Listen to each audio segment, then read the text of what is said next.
Yo, I appreciate you for coming on here and taking the time out of your day, because I know you go on the air, I believe, in a few hours. Yeah, I'm going to leave from right after this to go to the station. Yeah, that's why I appreciate you, bro, for coming on and, talking with me when you really don't have to, and taking time out of your day to do this for me. Yeah, it's all good. I stopped doing podcasts for a while because I didn't have the proper space. But you hit me at the right time, and I always tell people, like, be cordial and professional with how you reach out. Like, if you're gonna email someone and send a calendar invite and book the time, like, that's the best way to do it. A lot of people are just like, come on my podcast, and they're like, when do you want to record? Like, it doesn't really work like that. You gotta do exactly what you did here. So yeah, you got me, and I'm glad to do it. Well, I appreciate it, man. Like I said, taking time out of your day to come here and talk with me. So before we get started, because there's a few things I want to discuss, and, we only have like 30 minutes or so because you got to go and be on the air later on. But before we get started, I have been waiting. I know you already see what I'm wearing. Big Met fan. I've been waiting for this for months. Hasn't happened. So I want to do something real quick. All right? Because it's been a while. So I had to burst this out. I had to come on the podcast. I got Keith Mcpherson on. Finally, Pete has come back to the Mets, or to Queens, should I say? I had to do it. I had to do it. I had to burst it out. I can't, I get it. I understand. I was on last night when it happened. I was sitting in the WFAN studio. It happened right around the time that the Nets game ended. I was the first person to go on. You couldn't let Pete go to Toronto. You couldn't let Pete leave. After you sign Juan Soto, the offseason would be incomplete, losing your prolific power hitter. And I thought all roads led back to Pete being a Met, and now he is. So it's a good day for the Mets, good day for the fan base, good day for Pete Alonso, good day for all parties involved. Yeah, it just made the most sense. And to be honest, I was not happy with the lineup without Pete in the lineup. I just, again, Soto, great addition, probably as amazing as addition you could get. I was ecstatic about that. Obviously, who wouldn't? But I needed another power bat because we have Brandon Nimmo batting fourth. Love Nimmo, but he's not really that power guy that you need in that lineup. And again, Pete is, every year, to be honest, we see a little bit of a decline in him. Every single year. But he's still that power threat that the Mets can use after Soto, after Lindor. And I just feel like we needed that power bat in that order, that lineup, and it was just meant to be. Yeah, I'm interested to see how he plays. There's a thought that last year he had a down year and a prove it year because of the pressure of the money. And then obviously, Lindor had an MVP type season, and it kind of was a changing of the guard. It was this is Lindor's team, not so much Pete's team anymore. But now he got a pretty good chunk of change for a year. And now you got Juan Soto in that lineup and some high expectations. I feel like he's just got to be in effort mode. I feel like he's just got to be get back to mashing home runs and not, pressing so much, and right out of the gate. And he's going to make himself more money next year. I feel like Pete has an opportunity to star this year. I don't know where they're going to bat him in the lineup, but I feel like everything happens for a reason. And he gets a mulligan. He gets a redo at last year, and the team is better, and the expectations are higher. And I think that he's going to show up. I think too many people are expecting him to fail. I think it's a lot to wear, knowing that, hey, this, I'm finally hitting free agency. This is my time to make the most money. And he knew halfway through the season he wasn't having the type of year that he was supposed to have. Yeah, he became an all-star, but you know how that went. That was a home run derby sell for him to be an all-star. I think this year he's coming in knowing, hey, this is it. I got to match 27 home runs to be the all-time leader. I got Juan Soto on this team. We're trying to go to back-to-back postseasons, which doesn't really happen in Queens that often. Let me have this Pete farewell tour and go out on top. Maybe force their hand, right? Opt out, force their hand maybe to bring me back. We'll see what happens with Vladimir Guerrero Jr. if they're able to make a play for him, or if Toronto re-signs Vladdy. And if they don't, they're going to have some money to throw at Pete Alonso, especially after the rumors that, he was talking to them this year. Yeah, I think David Stearns and Steve Cohen are geniuses. Mainly David Stearns. Steve Cohen just has the funds. It's really David Stearns, even though Steve Cohen, the way he talked is incredible. What he was saying at Amazing Day, that was all a ploy to show Pete, dude, this is your chance to come back. We're just holding off. You could come back if you want. We're not pressing. He doesn't force himself to do anything, and that's what I love about him. And I think out of all the years I remember as being a Met fan, because I started being a Met fan around 94, all the years being a Met fan, I can't remember a time where I was more stoked for a Met team and a Met future than now. I love the young kids we have. They're not messing with the farm system while also creating this while also getting back some superstars like Juan Soto. I mean, I wouldn't really call Pete a major superstar, but we have Lindor. And it's a great time to be a Met fan, and I'm loving what they're doing. No, you should enjoy it, man. This is the whole point of getting Steve Cohen. And what I say about him is he's cold-blooded. There's a reason why he's a $20 billion man. He might not know all the baseball stuff, but that's why he hired David Stearns. And I think he's learning from him. But what he did at Amazing Day, what the fans did at Amazing Day, like together, that made this happen. The fans yelling, "We want Pete, re-sign Pete, bring Pete back." Yeah. Okay, that put pressure on him. But he took the mic and he spoke very candidly about, I don't like the way these negotiations are going. Soto was tougher than this, right? Mm-hmm. Everything that's been presented to us, it's not in our favor. It's not good. We love Pete. We want Pete back, but there's no market for Pete Alonso. So it's all roads are leading back to here. And I said this on the air last night. I saw WFAN just clip it. Everybody was talking about, what's the point of having the richest owner in the sport if he can't pay Pete? Yeah, that was wild. He gave. He did not have to give Pete anything. He gave him a $10 million signing bonus, and he's going to make $30 million a year, and then 24 if he opts into next year. Let's say he gets hurt, because I don't think there's any way he opts into 2 years.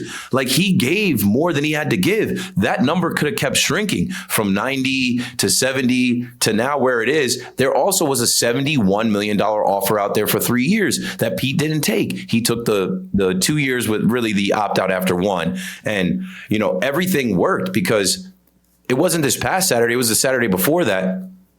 After that hit the public, I know I put out a post from Bernie Williams where Bernie Williams was talking about, his dealings with Scott Boras, Brian Cashman, and Hal Steinbrenner. I actually got to go clip that to play the audio on my show tonight. And he talked about how they cut the middleman out. He didn't want to go to Boston. And I talked to Bernie about this a couple years ago. He was, it was about his kids and his family. Pete doesn't have kids. He's got a wife, but he doesn't have kids yet. Mm-hmm. But either way, long story short, short story long, they got it done. And we heard that, Steve and Pete went to meet up somewhere in Tampa this week or last week. And they figured it out. And Pete expressed that, hey, I didn't get the type of offer I was expecting from you guys. And Steve told him, hey, we get it. We put the qualifying offer on you. That kind of quelled your market a little bit. But there isn't much of a market for you. And here's where we're at with the team and the finances. They're over the luxury tax, but you have the richest owner in the sport, and he's going to deal with it and pay it. All in all, Pete is still a Met. He doesn't go elsewhere, and the lineup is that much better having him in it today. Definitely, man. Definitely. Couldn't have said it better myself. I could go on talking about Pete all day, but we have a lot of things to talk about. And as a Met fan, all I got to say is I'm just so hyped to where the direction is going. When you came to WFAN, because I still remember your first day. I still remember your first day in WFAN because I listened to Fan all the time. And you took over the legendary Steve Summers position. Well, not position, but he retired and you took over his time slot. Yeah. That has to be a lot of pressure because Steve Summers is a legend. The New York Metropolitans, legend. And you come in there and you take over his job. And I remember myself, I was driving in the car coming home from work and I was saying, wow, this guy has big shoes to fill. Were you nervous or what? Yeah, I mean, it's crazy now. I was actually on the phone with Steve today at like 1 o'clock. It's crazy now that I'm in year 4. Yeah. And to go back to thinking about that. First off, I'll say when I auditioned, nobody told me what I was auditioning for. And I did my audition and I was such a novice. I was so green. I had no idea how to host a radio show. I listened to WFAN, but it's obviously different when you're in your car listening here and there. I wasn't a daily, all day listener. I wasn't listening to it in the back of my dad's car. I didn't grow up with my dad. My mom never listened to WFAN. So I didn't know enough. And when I auditioned, I just thought I would be in the rotation like Al Cintrone or Danielle McCartan or, do some nights, do some weekends, fill in on the holidays. And Steve Summers is an icon. Steve Summers is his voice, his style, what he was able to do in his career. Nobody told me, hey, you are going to basically replace him. You are going to take over his spot. He's going to retire, and you're going to be the new nighttime host. I skipped levels. Like I didn't come in there as an intern. I didn't come in there as a guy cutting tape in the newsroom. I didn't come in there as a board op producer. I didn't come in as an overnight host. They literally threw me into the fire as the nighttime host. Of course I was nervous. I honestly had a little bit of cold feet. After my first audition, I thought I sucked. I listened back to it. And that's the thing, listen to, doing your podcast, when you first started, you probably heard your own voice and things you said, and you're like, I suck. Like, that's this is not. Yeah. But then you just keep going and working on it, and you kind of get over it. You get over the imposter syndrome. And yeah, man, shout out to Steve. He's been so solid and so gracious and such a resource for me. And I've gone out of my way to keep in touch with him and keep his voice on my show, because I came in and I said, I can't replace Steve Summers. No one can. I can't fill his shoes. I can just walk in my size 12 Nikes and be me. And I hope that's enough. And fast forward 4 years, it's been enough. That's awesome, bro. That is such an incredible story. And it gives people who are kind of looking to get into the industry kind of hope. Because I know that you were a grinder. Like, I know that you grinded to get to where you were, which is very admirable. That's really admirable, bro. All right, so I want to get to a little bit of Dodger talk, all right, and everything that's going on with the Dodgers and what they're doing over there. Do you believe that the Dodgers are bad for baseball? Nah, did you see what Manfred said today about the Dodgers? And I was talking about this last week on air because people are like, what's Manfred going to do? Manfred's got to stop this. Manfred said, I don't agree with that. Like, as far as the premise that the Dodgers are ruining baseball, he says, I don't agree with that. The Dodgers are a really well-run, successful organization. Everything that they do and have done is consistent with our rules. So I was telling people, Manfred is loving this. He's loving the fact that they have Ohtani. And all this stuff with Ipe and the gambling that is still coming out, and we're still trying to figure it out. Never mind it. Ohtani is safe. He's protected. He's good. He loves the fact that there's the Japanese pipeline. Ohtani, Yamamoto, Roki Sasaki did a whole dog and pony show, made us think that he might go to the Padres. He might be interested in the Mets or the Yankees or this. And he was always going to the Dodgers.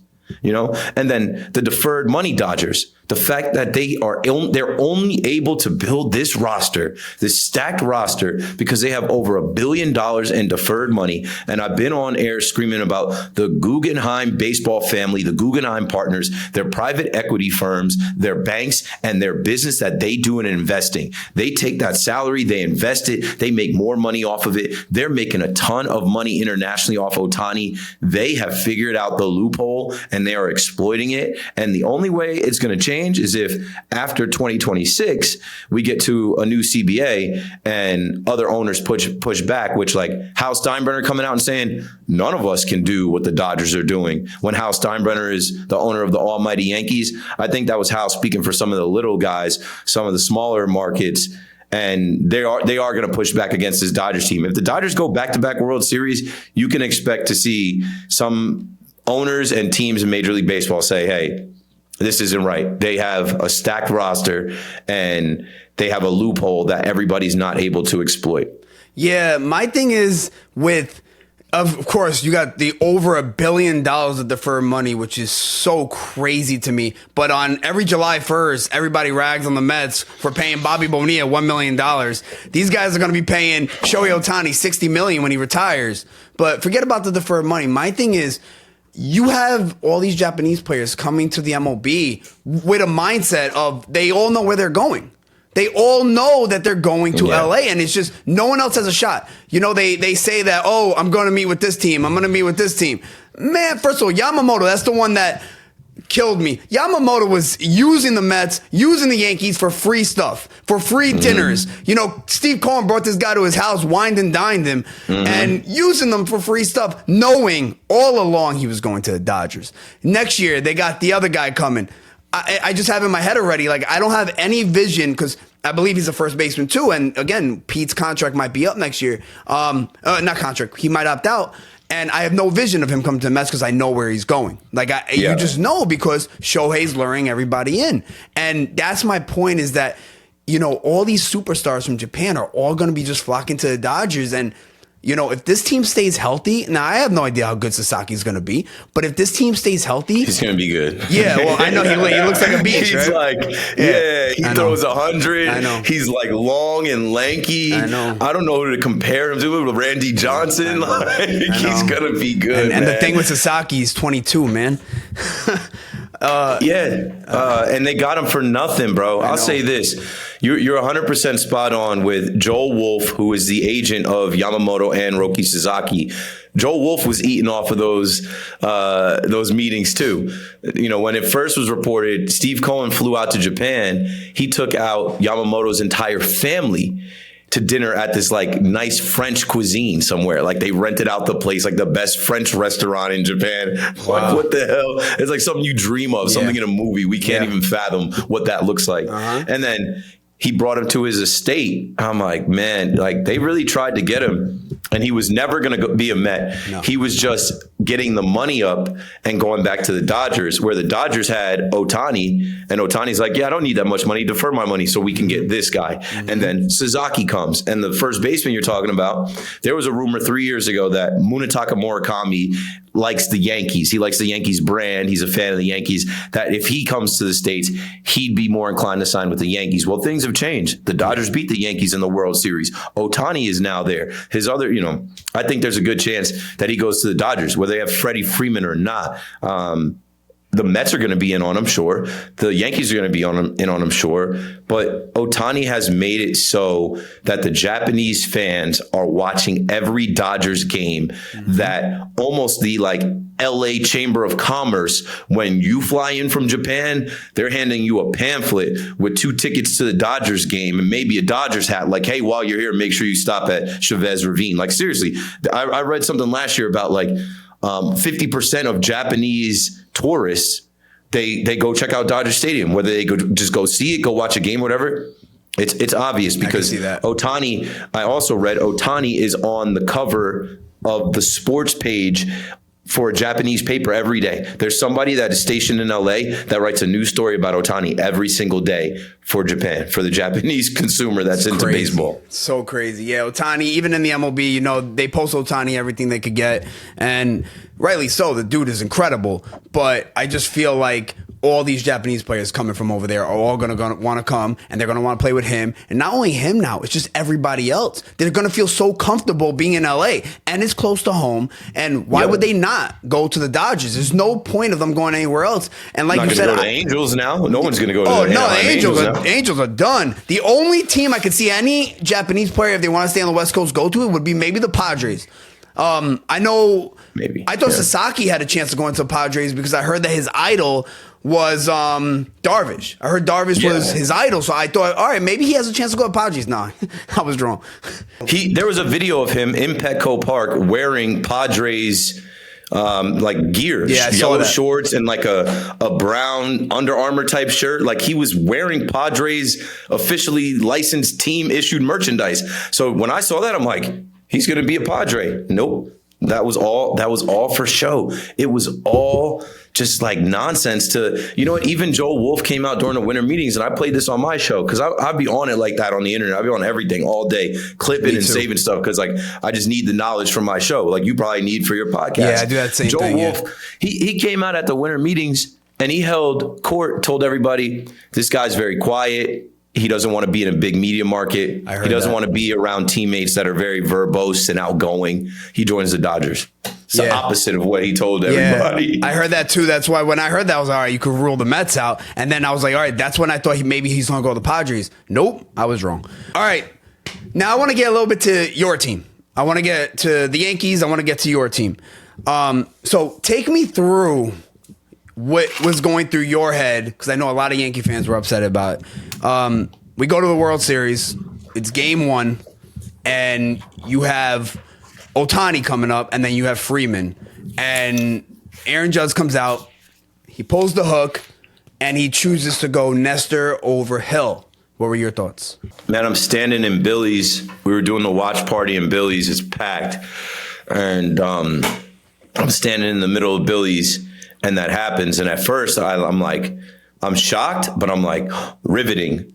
Nestor is my dog. I wish him well. I've been around Nestor like 3 or 4 times. I could text him. Actually, I can't text him anymore because the last time I texted him, he didn't hit me back, and then he got traded like 2 days after. But like, shout out to Nestor, bro. He's a competitor. He's a dog. He took on the challenge.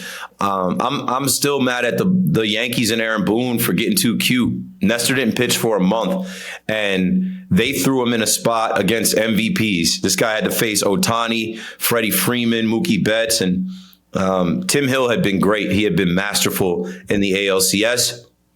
You would have liked to see him get the opportunity, but I'm mad at the Yankees, right? Tim Hill, they picked up off the scraps from the White Sox, the terrible White Sox. Like, how do you not have a better bullpen? How do you not have better lefties in your bullpen? You got to force Nestor Cortez, who's a starter, which that was their theory, right? This guy has gotten out a ton of righties in his career, and this guy had great numbers against Ohtani. But like, when that happened, my first thought was riveting. Let's see how it plays out, because it was theatric. I'm looking at this big ass screen in Billy's, and everybody's like, oh, like here comes Nestor. Yeah, I saw. And he did get Ohtani video out, but like, man, he hung that pitch. And Freddie Freeman said, I was just waiting on the heater.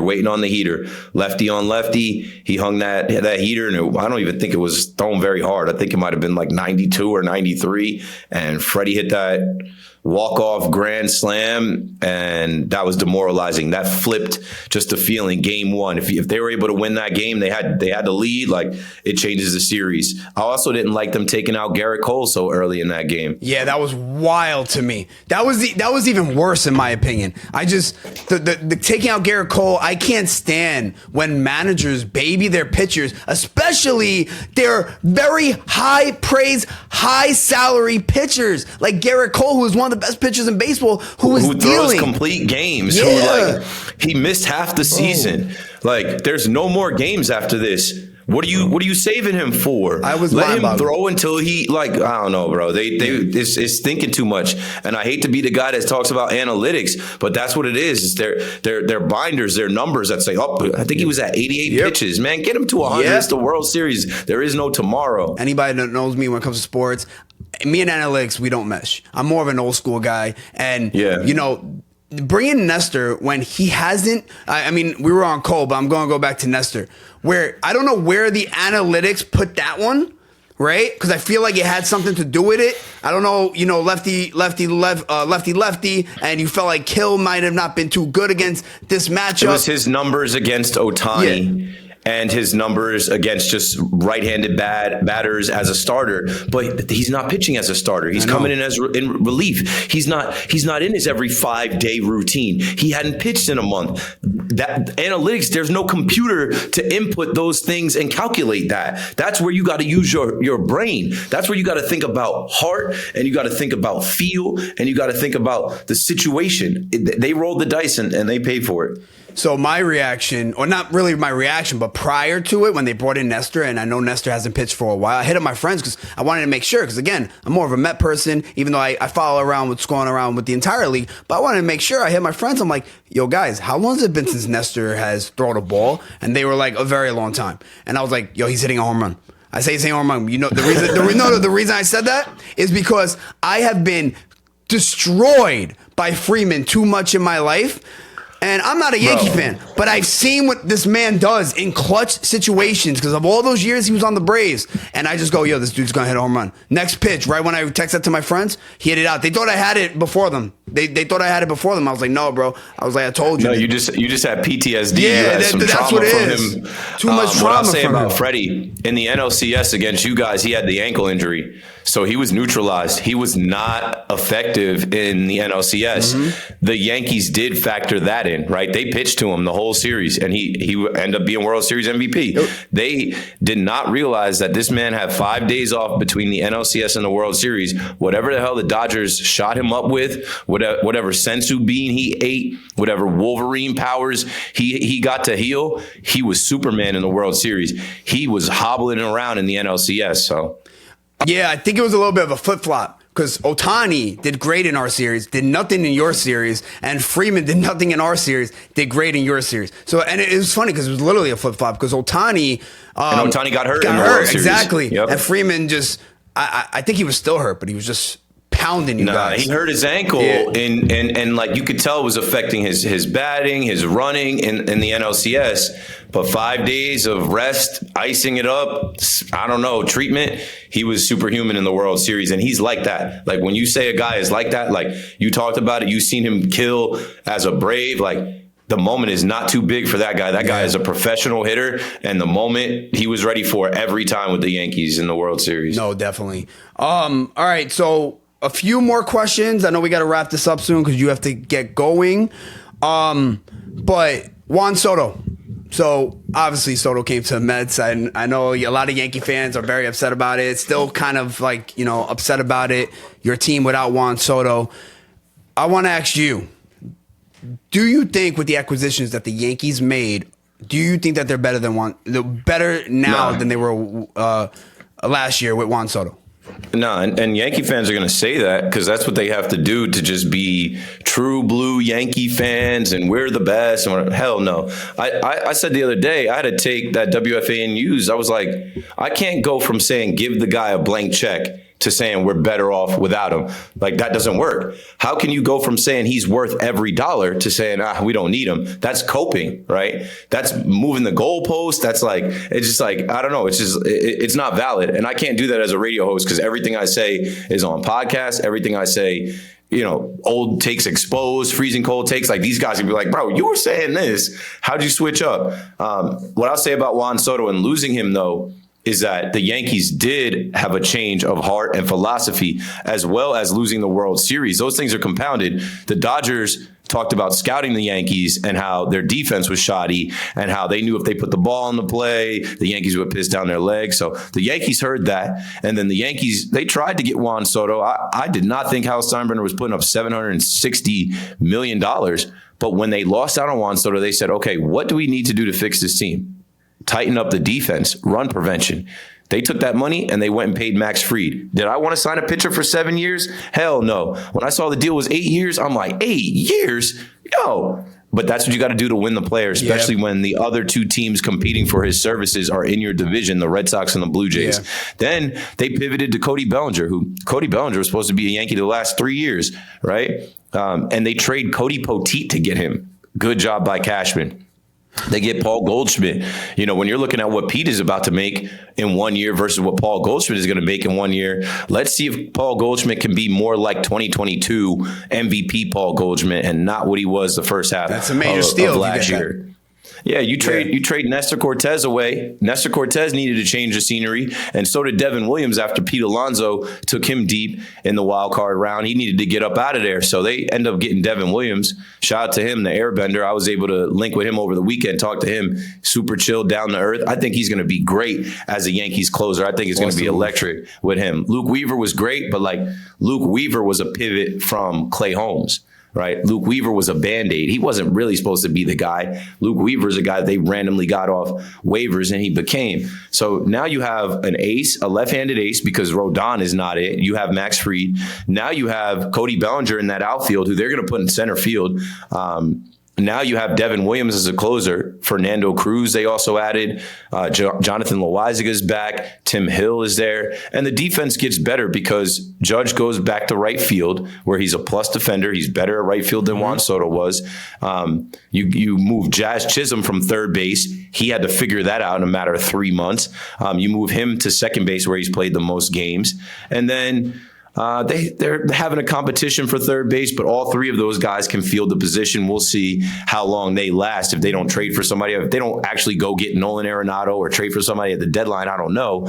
And Jason Dominguez in left field, I'm not really high on it, but they seem to think he's athletic enough to play the position, and they're going to get him up to speed. I think the Yankees this year, instead of exit velocity and home runs and just banging people over the head and hitting the ball hard and trying to drive runs in, they're going to try and pitch and field and tighten up the screws on this thing and beat teams close. And then Aaron Judge exists. As much as people want to talk about losing Juan Soto, Aaron Judge was an MVP before Juan Soto. Aaron Judge should have 3 MVPs. And if Aaron Judge is healthy and right and locked in, he's going to produce. And the rest of the team, guys like Volpe and Wells, we expect to take another step this year.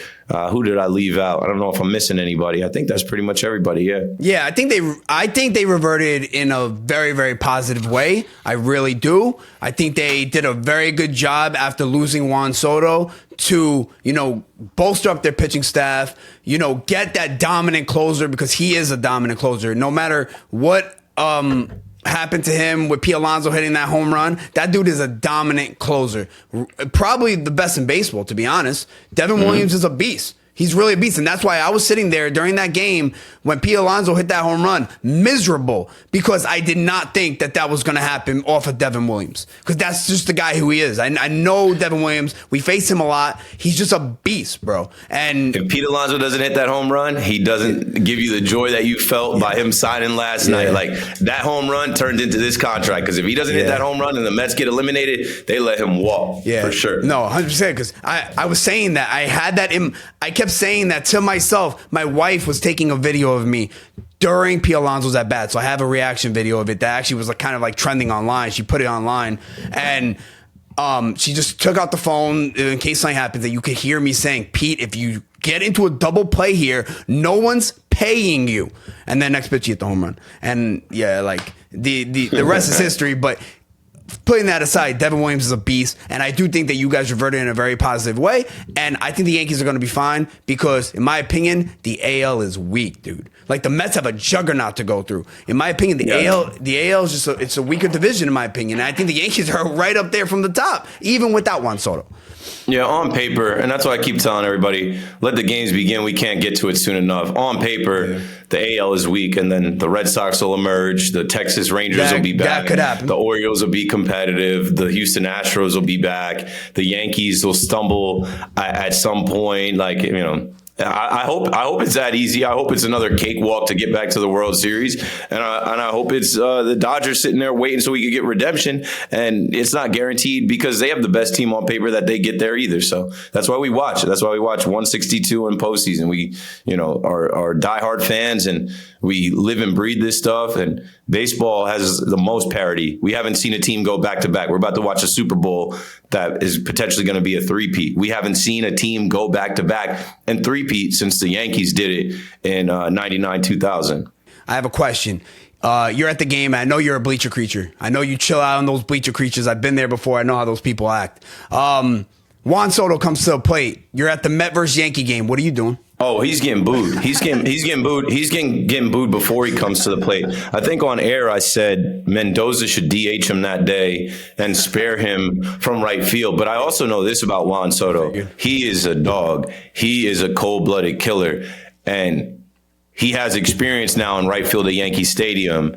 I think he'll embrace the villain. I think he'll embrace the fact that, oh, now I'm on the other side. Now I'm playing against y'all again. I'm gonna kill y'all. So we got to be careful with that, because I was in there for the first time Altuve came back. I was in there 10% capacity with the bleacher creatures. We're the ones that started F Altuve. Yeah. And by the end of that series, he was paying us back, and he's come back and wreaked havoc. And I think the F Juan Soto, I think those chants are gonna start. I think he's gonna get a ton of boos. But I'd be careful with that. I wouldn't poke the bear, because that guy will go off and hit 2-3 home runs in a game. From what I see, he kind of drives on it. Like, he loves that. He loves that kind of stuff. All right. One more baseball question. I just want to get to some Super Bowl predictions, and then we'll head off and let you get off to the air tonight. My friend has a question. And he knew I was coming on the air with you tonight, and he wanted to ask this question to you. He's a big Yankee fan, by the way. He's not a Met fan. He's a Yankee fan. He said, how do you feel that right now, as a Yankee fan, DJ LeMahieu is your third baseman? He hates LeMahieu, by the way. That's why he's asking that. I got love for DJ. DJ was a great player for us for a handful of years, and he earned the contract. It sucks, similar to how the Yankees had to give 8 years to Max Fried to win the player. They had to give 6 years to DJ, and now we're here in year 5, and hopefully we don't get to year 6. But I want to give him the benefit of the doubt that if he's healthy and he's working out, that he can do something. He was hurt last year. He had the hip injury, and the Yankees kind of hid it from us. I hope that DJ can be serviceable. He'll be in the bottom of the lineup. His glove is going to play. If he's healthy, his arm is going to play. But also, he could lose the competition to Oswaldo Cabrera or Oswald Peraza. It's not a guarantee that we see DJ. DJ also could be a bench guy. He's a utility infielder. He could play first, second, third. I'm not losing any sleep over DJ LeMahieu potentially being the third baseman because they can trade at any time from between now and August. They can make a trade to improve that position. Mm-hmm. And I also don't think, they're going to run him out there every day at his age and his low production. If he sucks, they know he sucks from last year. If he is one of the worst hitters in baseball, they are not going to be able to do it. What I'll say about Yankee fans and being in that stadium as much as I've been, there is always a whipping boy. There is always somebody on the team that gets the brunt of the ire from fans, whether it's Joey Gallo or Aaron Hicks or Josh Donaldson. Yeah. You know what I'm saying? So they will try to spare DJ LeMahieu because they love him. He's got relationships with a lot of guys on the team and in the organization.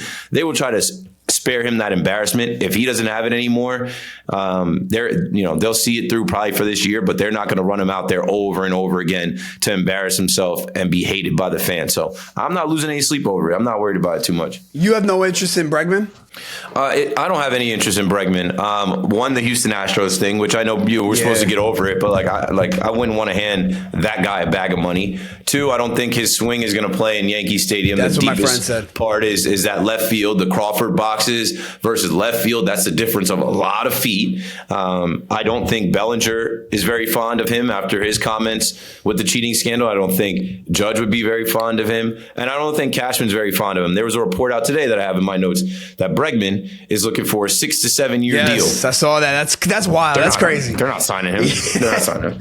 Yeah, that's crazy. 6 to 7 year deal. That's out of control. What are these players thinking? Yeah, he's 30 years old. That's nuts. Scott Boras. Yeah. What is Scott Boras thinking? Same thing. Yeah, Pete was looking for a Cecil Fielder type deal. Yeah, all right. Okay. Cecil Fielder type deal. Crazy. All right. I want to get to some Super Bowl predictions before we head off because we have the Super Bowl this Sunday. We have the Eagles. We have the Chiefs. Two teams that I really did not want to see. Probably if there was one Super Bowl I did not want, it was this one. Chiefs have just been in there too damn much. And, bro, I'm a Met fan. I have a big vendetta with Philly fans. Big vendetta, bro. I've been to Citizens Bank Park, just sitting there, and these fans are throwing popcorn at me, throwing stuff at me. Bro, they're savages. So I this is not the Super Bowl I wanted, but I want to see what your prediction is for this Sunday at the Super Bowl. Chiefs, got to get it done. History made. We'll be able to look back years from now and say that we saw Patrick Mahomes, Andy Reid, and the Chiefs win 3 in a row. I think Patrick Mahomes is a dog where, he gets into this zone, and even the last game, the way he was running the ball, he just won't be denied. Vic Fangio's defense is 0-8 against Mahomes, and if they can stop Saquon, the Chiefs will find a way to win a close game. If they force Jalen Hurts to have to, throw the ball to A.J. Brown and Devontae Smith, that Chiefs defense, they're going to be ready. So I learned my lesson years ago about betting against the Chiefs, Patrick Mahomes, Andy Reid. I'm going with them again, but I also know how ridiculous Saquon is. And if Saquon is able to break some home runs, like those 60-yard runs, that flips the field. It adds points. It changes the game. They got to stop Saquon. They got to force Jalen Hurts to beat him. And Patrick Mahomes, he's going to get his, regardless of what defense is in front of him. Him and Andy Reid, Andy Reid's play calling, they're going to find a way to move the ball and score. Yeah. I can't bet against Patrick Mahomes. It's impossible. I've realized time after time that you can't bet against that man. Last year, I thought the Chiefs' offense, wide receiver core, was horrible. I was like, there's no way Patrick Mahomes is getting even to the Super Bowl this year. I was talking about last year, and they still did it. They still got it done. And you can't bet against that team. You can't bet against Patrick Mahomes. You can't bet against Andy Reid, and that's my team. I'm going with a low scoring game. I think 21-17. 21-17. Spread is 1.5. So yeah, I think 21-17, and Saquon Barkley's just a beast, bro. And I can't believe the Giants just let that man walk, bro. They're the butt of every joke. They're getting clowned nonstop, and it won't stop. Hopefully, Saquon does not hoist that Super Bowl trophy the year after departing them. Yeah, he's a beast. All right, man. I have one more question, but I don't know if you want me to ask it. So I'm just going to ask you straight out if you want me to ask it. Gotta ask it now. All right. Yeah, I know. But it's about that John Heyman interview. Do you care if I ask that? Oh, yeah. I don't care. Like, yo, no, I just want to make sure. That doesn't bother me at all. That bothers John Heyman. I think he might have cried. I think he might have like really actually been hurt. I'm looking forward to seeing him and thanking him. Yeah. Because out of all the Juan Soto conversations, out of every interview that went on, that went viral. Like I had no idea he was going to bug out like that. Dude. I don't take myself that seriously, but what I'm finding is like these reporters and these writers in baseball, they are dead ass about what they do. They think that they are important. They think that they're more important than people like us that are like internet podcast guys. Obviously now I'm a radio guy, but like I don't take myself that serious, bro. And so I was trying to be lighthearted with him. I was trying to joke with him because I heard his interview on Michael K's show. I heard his interview on Bleacher Report. I heard his interviews all week. And everybody's asking him the same thing. Oh, so what are the final teams in the running for Juan Soto? What are the final offers? And when do you think he's going to sign? So I just was playing around with him. I'm not the first person to accuse him of being linked to Scott Boras.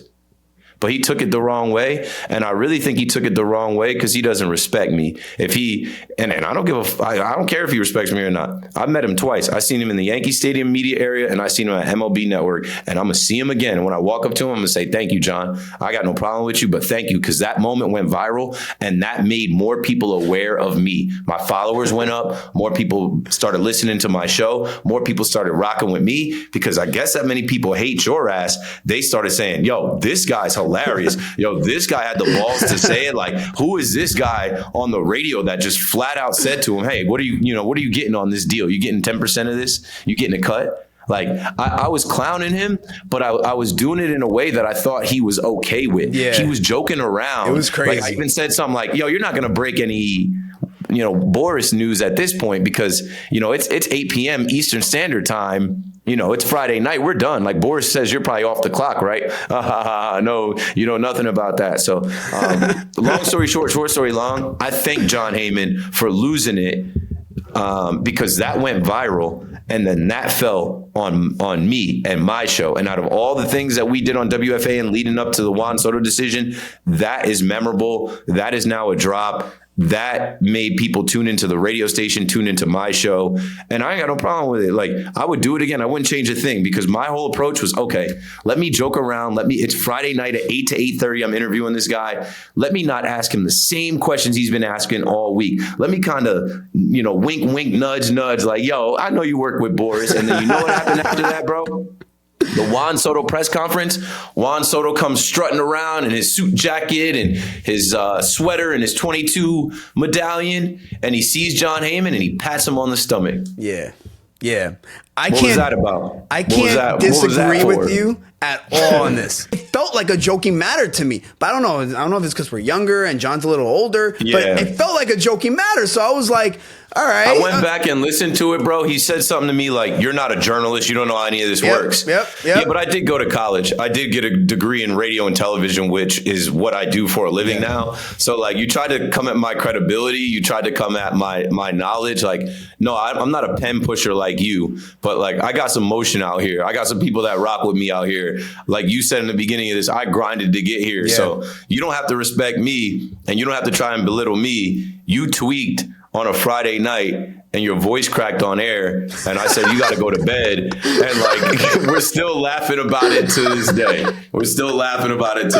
So. Yo, literally, because I was about to say that, like, when you were like, John, it's 8:30 at night, you got to get to bed. I was crying in the car, bro. I was crying. I was like, it's 8:30 at night, you got to get to bed. I was like, why are you yelling? Why are you mad? Go cool off, man. Go shut it down, man. It's been a long week, man. Damn, get some rest, bro. Yeah. He said something like, well, this show is a disaster. I won't be coming on again. I'm like, okay. What are we? They're going to cancel my show because you don't want to come on? You got bigger from that. Like, people I had people at work saying, yo, did you listen to Keith Mcpherson when John Heyman? I didn't even know those people at work listened to you because usually I'm the only one that listens to these radio shows. I had people in the industry reach out to me that are like John Heyman. John Heyman tweaked, and all of the writers that have my number reached out to me. All the baseball writers. I won't go through their names, but all the baseball writers that know me reached out, and then even people in the industry, like my boy